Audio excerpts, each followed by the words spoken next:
ব্রাইডকে সাজিয়ে ভেন্যুতে পাঠিয়ে দিয়েছিলাম, তারপরে কিন্তু আরেকটা পার্টি মেকআপ ছিল এবং সেটার ভিডিও কিন্তু তোমাদের সঙ্গে শেয়ার করতে পারিনি, সেটা কিন্তু কোনো এক সময় করে দেবো। এখন কিন্তু আরেকজনের জন্য ওয়েট করে আছি, চলো দেখি সে কখন আসে। ব্রাইড কিন্তু সাজানো হয়ে গেছে, প্রায় 1 ঘন্টা হয়ে গেল। অ্যাসিস্ট্যান্ট কিন্তু চলে গেছে আমার, এখন আমি আরেকজনের জন্য ওয়েট করে আছি, মানে বরযাত্রী থেকে যে একজন আসবেন তিনি সাজবেন। আর বাড়িতে আমার আরেকটা সাজানো আছে, আমি তো মানে এখন যেতেও পারছি না। তো যাই হোক, আসুন, একটা পার্টি মেকআপ আছে সেটা করে নিই। নিচে কিন্তু বাজনা বাজছে, তো চলো দেখি কতক্ষণে আসে। তো এই দিদি এসছে পার্টি মেকআপ করার জন্য। দিদি তুমি কোথা থেকে এসছো?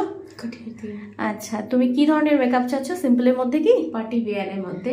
আচ্ছা, হেভি না, মানে লুকিং ভালো হওয়া উচিত। আচ্ছা ঠিক আছে, সিম্পল অ্যান্ড সোভারের মধ্যে দিদিও মেকআপ চেয়েছে। ন্যাচারাল। আচ্ছা, ন্যাচারালের মধ্যে চেয়েছে, তো চলো মেকআপটা শুরু করা যাক। তো শুনতেই পেলে আমার ক্লায়েন্ট কিন্তু বলেছিল ভীষণ সফট এবং ন্যাচারাল লুক তার করতে হবে, এবং তার মুখের মধ্যে কিন্তু অনেক ধরনের দাগ ছিল। তো যাই হোক, আমি কিন্তু আমার মেকআপটা তার পছন্দ মতনই কমপ্লিট করেছি। এই যে ফুল লুকটা দেখে নাও তোমাদের কেমন লাগছে। ক্লায়েন্টের কিন্তু ভীষণ পছন্দ হয়েছে এই যে শাড়ি ড্যাপিং হেয়ার স্টাইল। আর তোমরা দেখে জানাও তো তোমাদের কেমন লাগলো, লাইক করতে ভুলো না।